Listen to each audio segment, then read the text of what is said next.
So some of you were asking this evening, how do you add multiple images or images within your blog post? And that is a good question. And some of you may have a view that looks a little bit like this, where you just have one little bar on your ribbon tab here.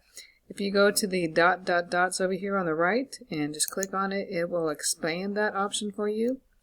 And then from there you should be able to see all the other options and formatting. If you go to the plus sign, the little circle plus sign, it'll also give you a drop down option to add, insert. Now I think I have more tools as the instructor, but I think you at least have the option to insert files.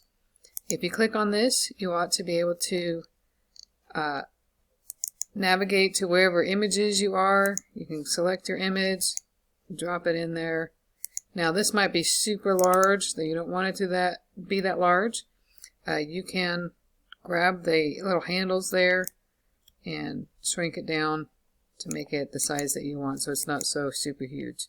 That is how you add images. If you want to add another image, you just do the same thing. I usually space over as if I were just typing and do the same exact thing. So I'm going to go back to the plus sign, go to insert file.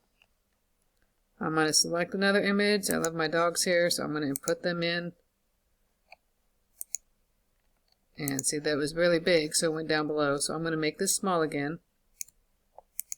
And there you go. I just backspace there so it's sitting next to each other.